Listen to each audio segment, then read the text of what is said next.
flipping back to the watch. Ah! You almost sounded like a Wookiee then, which is kind of appropriate to how this episode ended. Oh. Acolyte episode 2.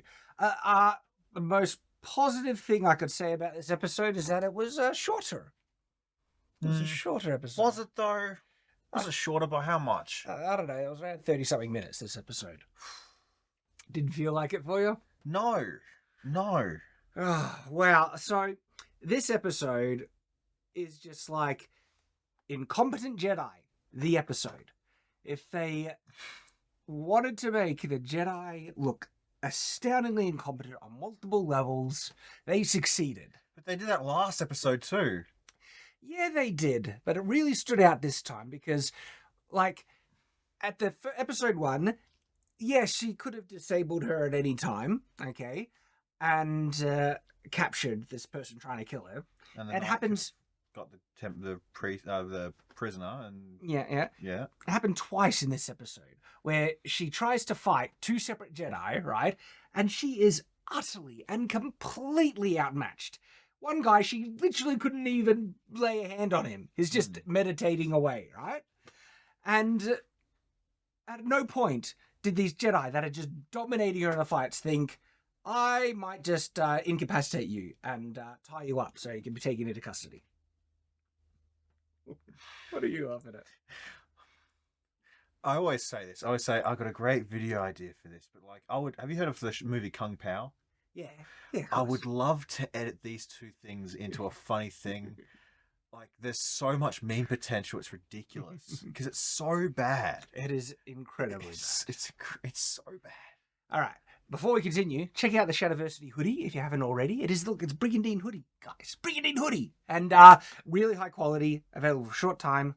Link in the description. Okay, so it starts out with... I need to look at my notes because I can't even remember. This show is also forgettable, apparently. It's mind-numbing. That's what I was thinking the first 5 minutes. My mind is numb. Oh, that's right. She's trying to break into the Jedi temple. The Jedi temple on the thing. And you pointed out something actually made sense, right? She goes through this elaborate process to get a kid to go up to knock at the Jedi temple to get the security droid to open up its hatch and to talk to her. And then she throws the... Well, the little girl gets the droid to look in a certain direction, and then the assassin lady throws some type of gadget puck thing that sticks onto the head of the thing, which disables it and puts it back in its hatch. Yeah, but that's the exact same part that was exposed to the outside world already. And she could have just put that on the hatch. Like, it's retarded. What was the point of getting the girl to go see it? No, we need an Indian 12-year-old we have to. I mean, diversity. They might try to explain you could only deactivate the robot after it had been activated, and the girl had to activate it. But why go through the motions? That is so dumb. But also, it's like if it needed to activate, she could walk up herself, knock, and as it's coming out, just on the. It's a really retarded security robot. What is it doing? Yeah. Like, and if it's to hide her identity, they find the little girl anyway, and she's like, yeah, it looks like her. It achieves nothing.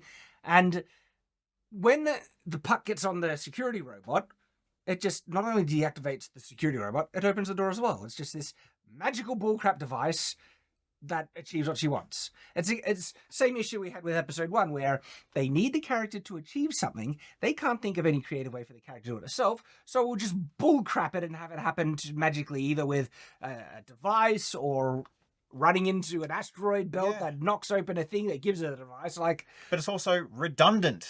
Yeah, it achieves nothing. There's what is there to achieve, right? So she gets in the temple, she walks past Jedi, and the Jedi just like, oh, don't even give her a glance. Would they be wondering, who is this strangely clothed person with a mask on walking through the temple? And then why was the alarm raised after that? Exactly. Did they detect that the security droid was disabled? Why did it take so long for them to wouldn't it be detected right away when it was disabled? Like, alert? Like, when you have a security system and you notice a camera out, do you wait like a couple of minutes and think, it's probably nothing, you know?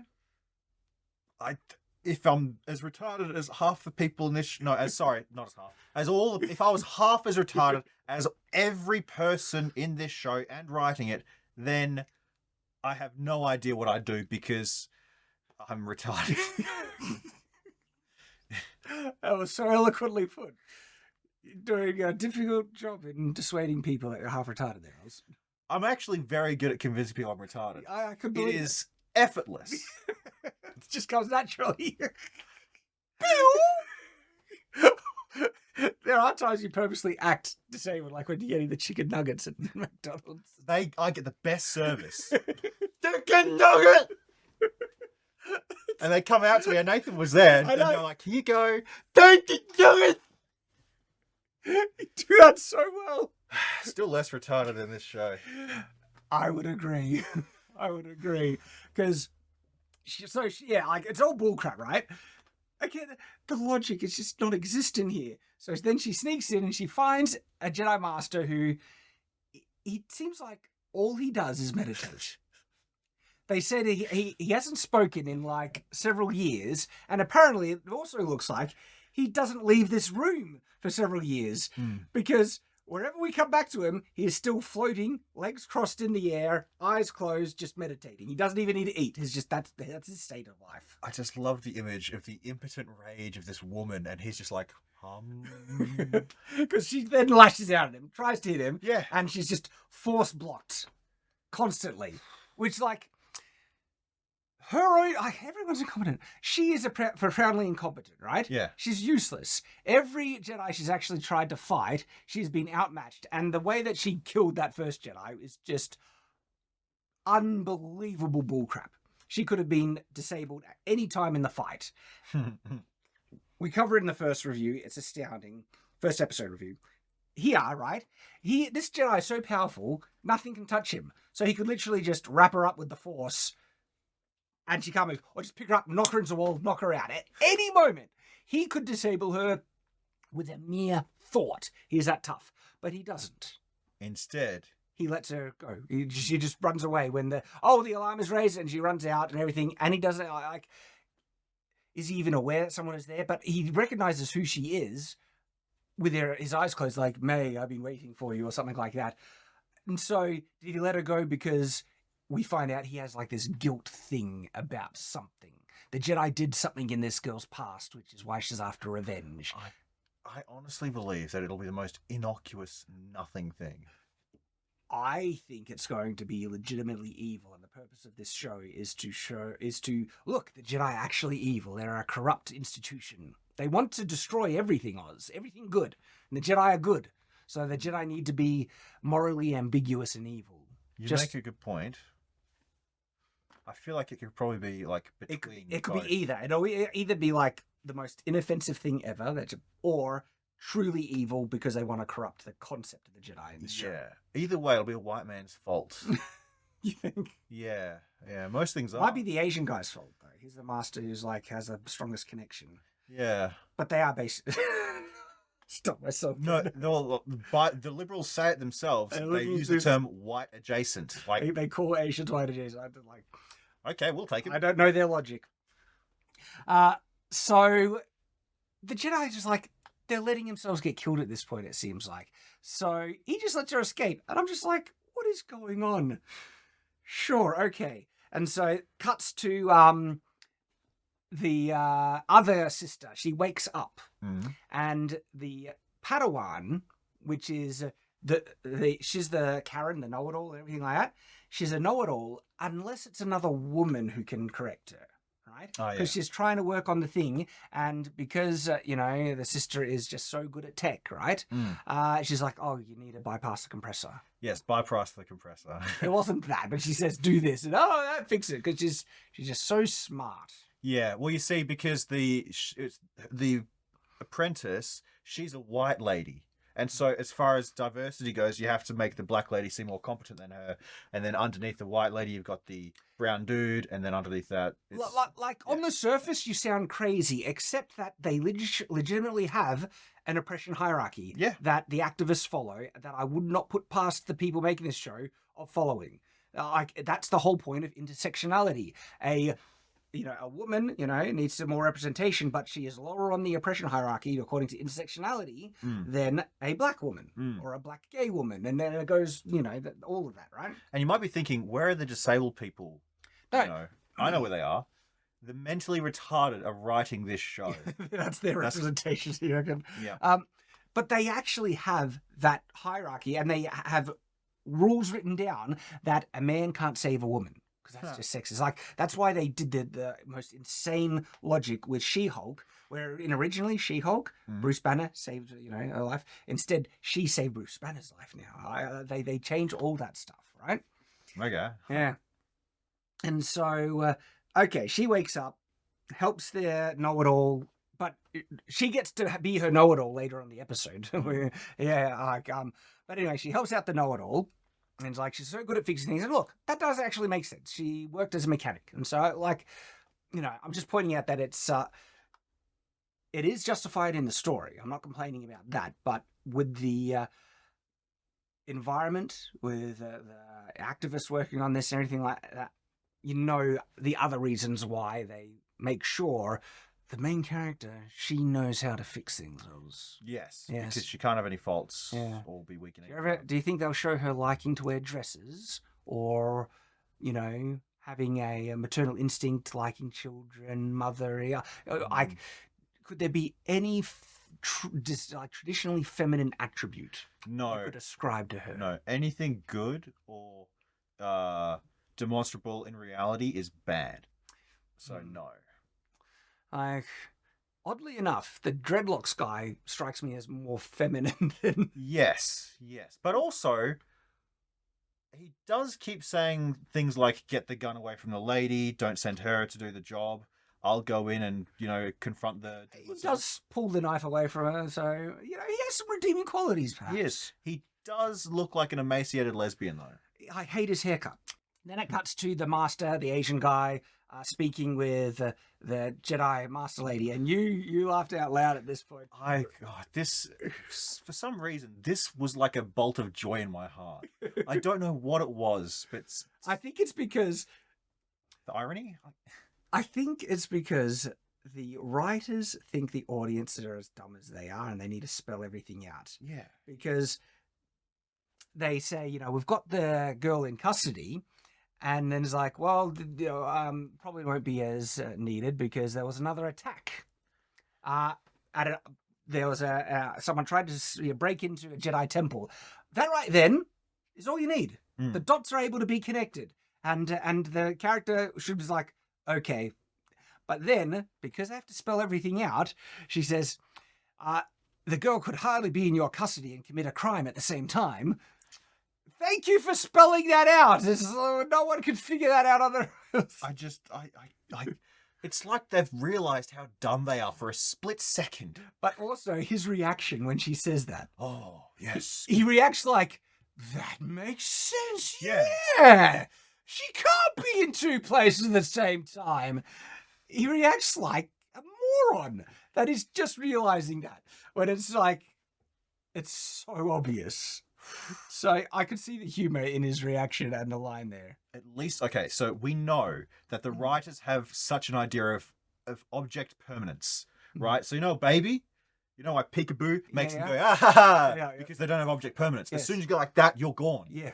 So they have object permanence. They don't understand distance over time, though. Well, that doesn't exist in the show. No. It's just gobbledygook teleportation nonsense that sometimes things take time to get to point A to point B. Sometimes it's instantaneous. Yeah. Sometimes days pass or seemingly in one location and time passes another. Yeah. Time just doesn't exist linearly in this show. Yeah, so we know that the writer has the brain capacity of at least a 2-year-old. At least, because they have object permanence. Well, they've just shown that they understand. Yeah, yes. Well, you can't be in two places at the same time. You can't. Well, hardly be in custody, commit a crime at the same time. They had to spell it out. It's like they were proud of knowing that. So, up until now, I was assuming that they would logically be in hyperspace on their way to Coruscant. Nope. Yeah, it looked like that because the girl woke up. She woke up. We don't know how long she was knocked out. But she wasn't knocked out, though. Because remember, she got lifted up from the side of things. They That's walked right. off. And so she had time to fall asleep. So that again implies that some time has passed and they would logically be on their way to Coruscant. Why wait? Turns out they were just sitting on their ass the whole time and they haven't even left the planet yet. And she had all the time to have a full nap and everything. How long were they there? I don't know. Why? This show doesn't care about time. It doesn't care about anything. It's pure distilled chaos of feminism and evil and stupidity. It's the end times. Yes. But again, no one is doing just the simple things that would make sense for what you do. You're like, oh, we need to save time. We got the girl. We'll start. No, we'll head to Coruscant. No, they're not going to do that. They're going to wait until someone has a full sleep and then they talk it. And then, oh, now we don't need to go to Coruscant. We need to go to this other planet that has this break-in. Okay. Can I ask you a question, Shad? Mm-hmm. What movies were made under Weinstein's tenure in the Weinstein Company? Oh, there was heaps. How many of them were good? I can't remember. Competently written movies. I'm sure there was a couple. Did we make the right choice here with this trade-off? Oz, don't go there. He deserved He should have been outed years before. Leslie Headland obviously knew about it. So, and look, I'm speculating. Is there evidence? I think it's pretty clear. That's my opinion. But yeah, and she not only, in my opinion, knew about it. She very likely, in my opinion, enabled it and assisted it. She was the assistant and a lesbian. She probably got some. She probably, by the way, she's the director or a showrunner of this show. She directed the first episode and she's heading it and everything. And I think she's giving these positions because she also has dirt on people. There's probably people who had certain favors with Harvey Weinstein that she still has their video recordings of and they don't want it out. Probably. That's probably why she still is getting jobs, man. Yeah. Vile woman. Disgusting. Evil. Actually evil. Literally evil. Mm.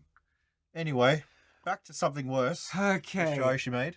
So we go to the assassin girl and she is meeting with a friend. And I think you're absolutely right. Like, I think... what do you want to say? It? Oh, yeah. I reckon this friend, this poisoner, this acquirer of things is the master. Yeah, that she doesn't know the identity of and is, getting close to her, and I think you're absolutely right. Yeah, makes perfect sense. It does. And so she meets him, right? But it's implied that he's just a lackey, and she treats him like dirt. Yep. The dialogue is just like, all right, you are making me hate this character, and she's the villain, so okay, maybe that's a good thing. They hinted at the, complex redeal, because the child was there and she didn't murder the thing. But if they are wanting to redeem this character, you are not giving her any redeemable qualities. She is just a hateful, despicable, unlikable character. And she's like, I'm the one out there risking my life and treats this guy like dirt. And then they start talking about this weird thing. Right? She goes up, she hands him a pouch and says, I need a weapon. Yeah. And so he takes it, and he starts to prepare the poison, implying that's the weapon. But then he says, the master wants you to kill a Jedi without a weapon. And she's like, yeah, I'll do it, but I need a weapon. And it's like, okay, is the poison the weapon? I would say, poison is not a weapon. Well, what's the Game of Thrones line? Poison is a woman's weapon. Okay, that's not a Game of Thrones line, that's just a common line. Well, it's in Game of Thrones Season 1. Yeah, but it's a line that has been, used. Oh, okay. Well, I didn't know that. Didn't you? No. It's a common... Poison's a weapon, absolutely. Think about gas. Possibly, I could be convinced on that. Can you be poisoned by gas? World War One? Okay, you've convinced me. It's a weapon. Cool. It happens, Oz. Very, very rarely, but yes, it does happen. I pointed it out in a previous video as well. Twice today. So that's at least 3 times more unusual. It happens often. Not You as just often as forget I'd like about to. it. That's why I need to point out. I need to point out these things because people think I can't be convinced when given a logical argument. That's not what I'm after, though. I'm after recognition. For example, pointing out the Elden Ring one today. Yeah, credit for that. That's right. You could keep the other ones. People don't know about the Elden Ring one. Later. That's for you later. That's really anyway, cool.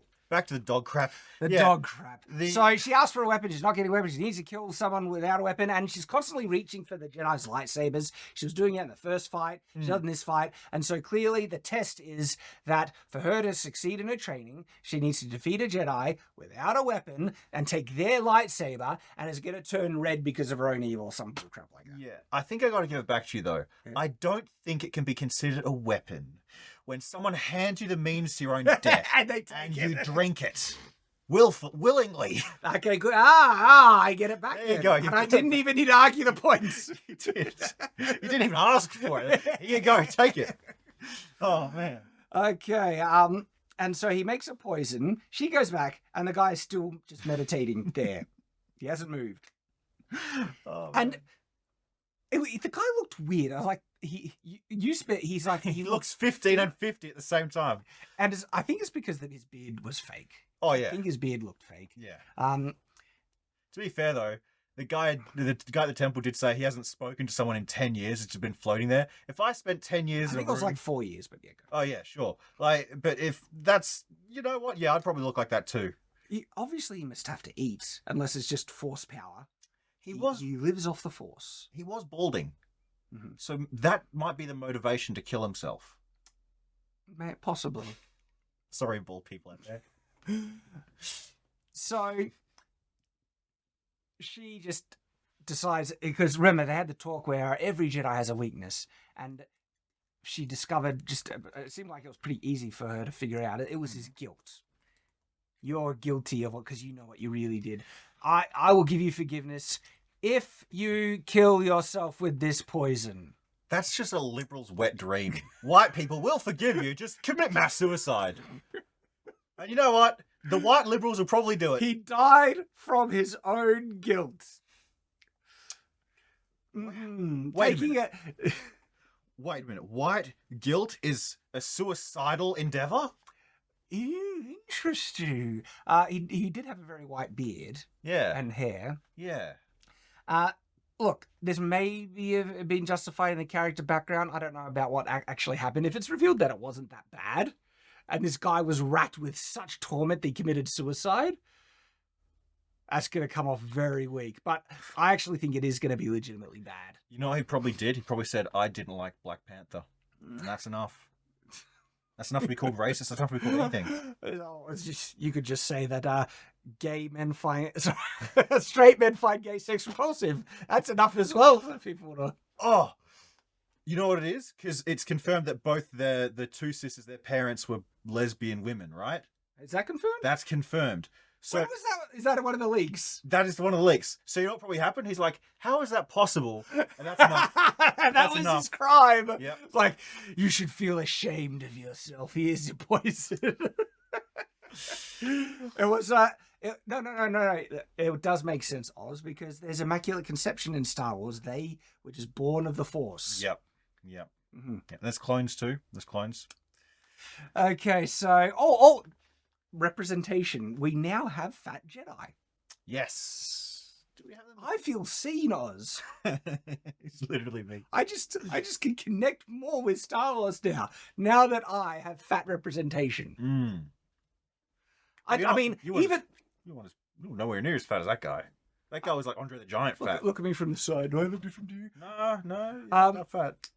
I still feel seen. Well, look, I'm trying to use it as the fat pass so I can mock it and people not. But people call me fat anyway, so I think that justifies it. When people are trying to upset me, they're trying to say you're a fat idiot. I'm like, statistically, that doesn't bother me. The thing is, all right, I'm owning it now. Then, if they're gonna send that to me, I'm gonna use it as the shield that you rightly are supposed to have, because you can mock people can Black people can use the N-word, and Irish people can make fun of Irish people. Australians, and I'm fat. I can therefore mock fat people. We invented this before. There's the fat guy pass. If you're a fat guy, you can say a special word. Bigger. Sup, my bigger. Yeah. Don't be a light supremacist because you hate heavy people. Remember that one? I remember. Yeah. I remember. So my bigger's out there. Yeah. Where did we come up with that? That was ages ago in a very old episode. One of the other videos here on Night's Watch. We made fun of Nathan for being a light supremacist. Yes, yeah. The thing is, though, even though it has, some my representation, everything I had, I still feel it doesn't really make sense for Jedi. Because, like, Jedi, is gluttony a characteristic you think makes sense for a Jedi? Where No. they have this this philosophy of not being attached to things and Attachment to chicken tendies is bad. exactly right. But on top of that, they're athletes, Mm. right? Doing very physical things. Yeah. I'm sorry, fat Jedi do not make sense, both for their philosophy, religion, and their lifestyles. This guy would have been kicked out on day one. Like, the master would be going, look, Jericho Bin, right? You're eating too much of the chicken. You're supposed to be detached. You're supposed to be able to have self-control. There's a discipline thing. Stop eating the chicken. But it's like, I'm really good with a lightsaber still. No. And if you're going to show such gluttony and consuming, that's... You would, like, if you can't control those cravings, how will you resist the dark side temptations, right? Come to the dark side. We have chicken nuggets. I think this guy is going to... That should be like a warning sign. Fat Jedi is a warning sign that they'll become Sith. I reckon Fat Sith, they make sense. Yes, because they're already horribly scarred and deformed, but they have unlimited... I was thinking that because they embrace their passions, right? And therefore gluttony being one of them, and you're just like, oh, eating it all, you know? What are those little penguin things from The Last Jedi? I call them the little penguin things. Yeah, they look delicious. They did look tasty. I would hunt them to extinction and eat their flesh. This is why Chewie couldn't be a Jedi. He was just, He killed birdlings. too many innocent birdlings. Worth it. Anyway, it's like... What does Baby Yoda But taste like genuinely, in I flesh? think there's a legitimate argument there about the Jedi philosophy and them being athletes. And so it actually doesn't make sense. Even though it has my fat representation, I'm glad I'm going to see myself in a show. Which actually, look, that's me playing on the meme. I actually don't care. I don't need to see yourself. I can identify with people that look different to me. Jackie Chan movies, Wall-E, whatever. The whole idea that you need to see yourself is dumb. I'm just playing on the meme, right? Well, that's the thing, though. Statistically... large people are seen more than skinnier people. Because there's more of them. I know. Because it's always funnier when you explain the joke. See, what the joke I'm making here is that when it doesn't land and then I explain it, there's some level of irony that didn't land in that case either. Anyway. Okay. So the sister and the other Jedi arrive. And they're like, I will show you to where Master Torben is. And something weird happens. Yeah. The people showing them to Master Torben seem to take the long way round. And the sister sees a force projection of her sister, not force projection, just some, vision of her sister, down a hallway that takes her to Master Torben in a faster way. It's convenient schizophrenia. What is going on? Like, would not the people... Do the people in this temple not know how to get to Master Torben? The most expedient route. This was the retarded franchise of Jedi on that system. But because they wanted some stupid, did she kill him or did she not? They have her following a not force ghost, but like a vision of her sister where she suddenly finds a quicker route to Master Torben, comes in through a back entrance, gets there first... And then when the others arrive, it looks like she's killed him. I know what happened. What happened? Yes. We will show you the attempted assassination site. But first, a tour. Well, they didn't know that he was dead. Yeah. They were just like, Master Torben's in meditation. He won't speak to you. Oh, he'll speak to me. Sure, I'll show you where he is. How did they know that the assassination attempt was on him? He doesn't talk to anyone. The dude walked in the room. She wasn't there. So he left, but how did they know because she tried to assassinate him before in the break-in, and that's what alerted, and so they were told. No, but like when she went in the first time, and then there was like, there's someone in here, and they checked the room, and she jumped up into the roof. Yeah. There's no proof she was in there. Master Torben isn't going to be like, she tried to kill me. Well, he can't talk, that's right. How do they know? How do they know? I don't know. The more you dig, the more shit you find. This is what we define as a crap mine. It's a crap mine. The more you dig, the more crap you find. Sorry, Nathan, but vast amounts of can be yours if you keep digging. Just keep digging. Just keep digging. Encapsulates modern media, and it's just so consistently bad. And this is as bad as like Obi-Wan, which is horrible, as Halo, as Rings of Power. And like, just because it's as bad as the other shows, that just means they're all atrocious. We're talking like 0 out of 10 territory. Yeah. Okay, so it was just really weird that she gets there first, and it was just because they wanted this weird thing of, oh, did you kill or not? And honestly, like, it is still only a couple of seconds, if max a minute, right? And that's what was that enough time to get this guy to drink a poison? Like, the fact that they think she might have been the one to murder him is retarded. She was literally right behind them. Yeah. What the? Oh man! You see, I don't understand these people. Yeah. And then the other guy comes in. Oh, I was with her the whole time. I saw her. She didn't kill her. It's like there wasn't enough time to do it. Why? How is it possible? How was this written?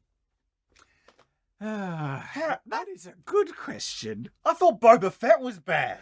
Yeah, right. And so this is really bad. So now he was poisoned, and they figure out that, oh, he took it willingly because there was no struggle. Okay. And that tips, well, not necessarily. They find out that she's after 4 Jedi from the, the next scenes.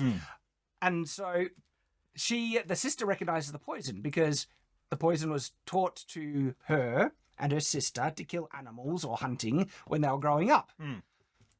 I mean, the poison isn't usually the primary tool to hunt animals. Not getting them to ingest it. Maybe if they're like giant animals that you can't hunt conventionally. Yeah, and if that's the case, why are you, letting your children... teaching children. And she was pretty young, and when her parents died and knowing the deadly poison. It's weird. Did the poison the children used require a cocktail mixture of some kind? I wouldn't let kids handle that. It's deadly as anything. Okay? But it has it breaks down quickly, and so it had to have been made locally in a short amount of time, conveniently, because this is not what you call this is plot specific poison, and they specifically made this poison to break down quickly to justify them finding the apothecary dude nearby. That's the only reason the poison functions that way, to justify what they need to happen in the plot. Yeah. Which is still nonsensical. Which is still nonsense. Yeah, right. But that means, okay, nearby apothecary, and there's this is the closest one. They don't recognize who that guy is. How shall we go in and deal with him? And so Dreadlock Jedi, he says, well, we'll go in with our lightsabers and stun him and lock him up. Yeah. And then the insufferable know-it-all Jedi comes through and be's an insufferable know-it-all. And it isn't just like, I have a suggestion that might work. We could try this out. Instead, she is obnoxious. She's like, in response to his plan, or we skip that and just talk to him. Yeah. It's like that's like saying, okay, you made a suggestion, but I'm just going to take your testicles right now. Thanks. They're mine. I'm going to keep them in my pocket. She bypassed the testicles. Right? Like, she tears him down. It's like, you basically saying, you're a retard. Here's the actual smart. And I'm going to say it in such a way that it's so bleedingly obvious that only a retard would not realize that this is clearly the correct. And so this is how you write an insufferable friggin' know-it-all character that makes the audience hate them. And I think, I don't think it's intentional that they want people to hate this character. I think that's just how they behave, the writers. If you've met they write what they know. Exactly, they write their worldview. Yeah. Exactly, but so I predicted that this is what the character would be like, right? And it's clear that she is going to be the one that lectures to the more stupid, inferior men around her. Yeah. Right? And she comes through and does exactly that in this episode. She's the smart one. And it's not just that she has, because you can make a smart female character, they specifically structure it so that her delivery makes the guy look like a moron. I love that the vast majority of intelligent, well-written characters are written by men that are women. Anyway, I just find that hilarious. I don't know what you said. Well, sorry, like think about it, right? Like every well-written female character has been basically written by a dude, but almost all of them in the modern era. Oh, you're talking modern era. Okay. And then as soon as these lefties get their hands on it, the women write them horribly. There's a lot of examples where these activist writers, usually feminists, and they're coming and they write female characters like men. Basically, Well, they attribute... They become know-it-alls and insufferable girl bosses. Everything they say is toxic masculinity, they attach it to the woman. And clearly there will be examples of women writers writing good female characters, but it seems like there's a trend going. That one, Jane Austen. Jane Austen. She's great. Jane Austen is one. Well, we'll talk about. I think there must be examples of modern ones. There's not many though. It seems like or maybe it's just my bubble that I'm in. Okay, so they skip it. They make the guy look a moron, and then she's like, "Okay, so now the sister's walking in, and could she act more suspicious? Acts like stiff kind of, and she's literally tearing up. Hello." Did you see it? She was tearing up. Was she? Yeah, go back and watch. She was like... Well, he was acting so nervous. And could you not make it more obvious that something... By keeping that in makes me sneeze. I'm disgusted. Allergic to BS. Oh, I'm allergic to BS. Could you... Because clearly they want her to look suspicious, but they're making her look... like stupid. It's like if she's trying to pretend to be someone else and she's aware that this person knows who you wouldn't just be like, "Hello, who are you?" She'd be like, "Hi, things went well." What was in that poison though? Because it did not work the way it's not hard to just figure out something to get information from the guy. But instead she's like, "Hello," and he's like, "Hello," and he's acting like, "Yeah, this is weird." And then he just feeds her information freely. I just... The fact that that's all she had to say. Hello, hi. Are you okay? Did the poison work? Here, let me talk about the poison. And then it's like, he figures out who she is. You look exactly like her. If this guy ends up being the master, right? He is an incompetent moron as well. He should have figured it out right away that something was up by the way that she walks in. But instead he feeds up this information, exposes that he made the poison, and then the other Jedi's like, "That's it, that's what we need. We can go arrest him." And when he's there, he's like, "I can tell you where she is," everything. I think this also fits if he's the master, because he sets up a trap for her, but that's the master testing her. This was a test to see if she could win and beat the Jedi that's coming around. So the master theory still fits in fine. Something crazy happens though, right? So the Jedi know that this guy is now an accessory to murder. Yes. Oh yeah. Oh, this part. Do you want to explain this one? Yeah. Okay, guys. If they've ever got you dead to rights, confessing to a crime, and then they say, "Just continue to confess, we might let you go," don't believe them. Cops are allowed to legally say anything to get you. So basically, what you go ahead. The Jedi Master guy says, "If you cooperate, we will consider letting you off with a warning." This guy is an accessory to murder, and it's like, "We'll just let you off with a warning." Are you insane? Are you insane? Yes. Holy crap! You'd have to be. So anyway, they're setting up a trap for the assassin lady now, and they couldn't resist. They had to throw it in. The Dreadlock Jedi guy says, "I've got a bad feeling about this." They had to throw in the line. They had to remind us it was Star Wars. How else would we know? That's a good point. So Master Jedi confronts Assassin Girl, and he just dominates. Doesn't break a sweat. He could incapacitate her at any moment. This is the third time it's happened, right? And so every death that this friggin' nutcase psycho does from now on is the fault of the Jedi. And their incompetence. They could have stopped her at any moment. You know Domino from X-Men? Yeah. She's got her mutation is she has unbelievably good luck. Yeah. I think that's this woman's ability. It seems like that because it's nuts. The guy's just like pushing her aside in the entire fight. And by the way, the choreography in this show is wasted because it actually isn't that bad. It's pretty good, complex choreography. But because I hate the characters, the reason for the fight is retarded and is not doing what you would logically do to, stop this assassin.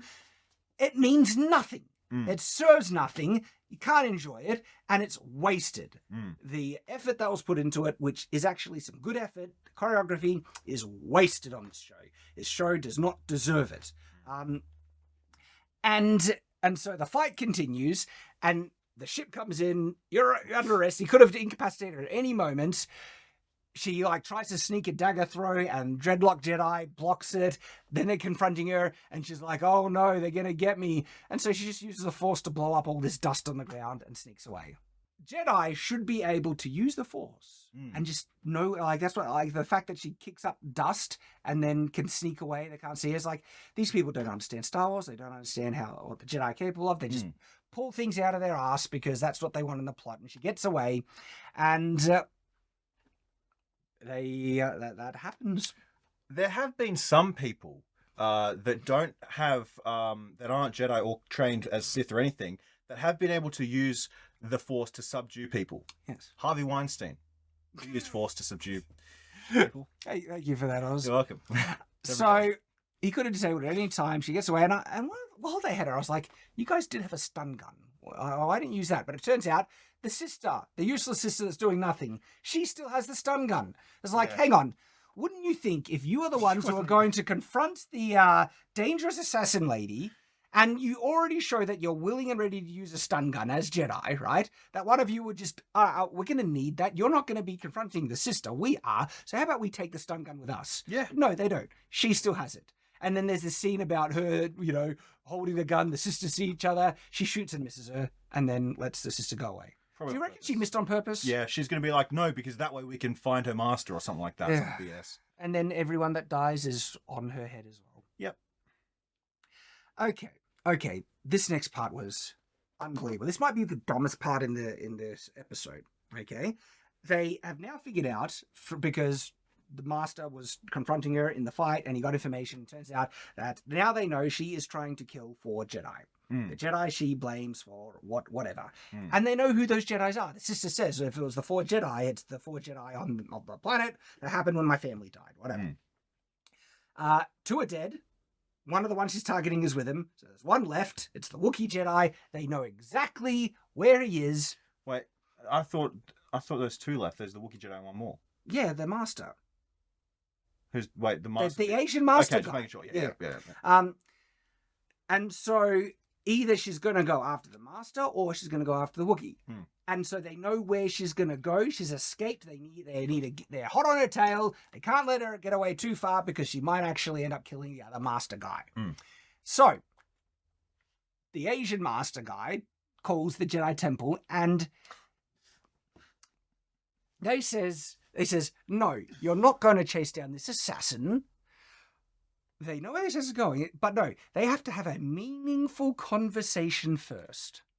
She literally says that. It's like, the Jedi do not make any decisions unless they have a meaningful conversation first. Like, the Jedi are retarded. They're like, yes, you have now completed, you have made all the Jedi utterly incompetent and morons to boot. I got to take one from Hassan Piker. The Jedi Temple deserved Order 66. Look, I got to say it. Well, they're showing him to be so dumb. It's like, hang on. Are you retarded? You know where the assassin is likely going. You're going to basically let them get away for free because you need to have a meaningful conversation first. Come off it. Wait a minute. So the Jedi are much more retarded in this era. No correlation or causation here, but they're also a lot... Stop it. Stop. I said stop. We can't go there, Oz. We can't go there, Oz. Go where? Stop it. Shame on you. You're an awful person. I didn't say anything. I know. You're still an awful person. We're moving forward. Either I have powers or you can read the future, and I was going to say the N word. Yeah. I wasn't going to say anything, but the D word, diverse. I told you. What have I done? I don't understand. I'll tell you when you're older. Okay. I will explain. Please do, because I have no idea what's going on right now. Anyway. All right, so the Jedi are incompetent. They are not going to chase down the assassin, but it turns out the assassin hasn't even left the city yet. She meets up with she gets the jump on the apothecary guy. Who gets the she does. The assassin girl gets the jump on him. Okay. And remember what he does? He like fights her Oh off. yeah. And that's when you were like, oh yeah, he's He's the clearly master, the yeah. master. He disarmed her and fought her off like he's a ninja. And so, all right, yeah, and that's pretty obvious now. He is getting watched though. The apothecary guy. By who? The fat Jedi. Oh, maybe the Fat Jedi's the master.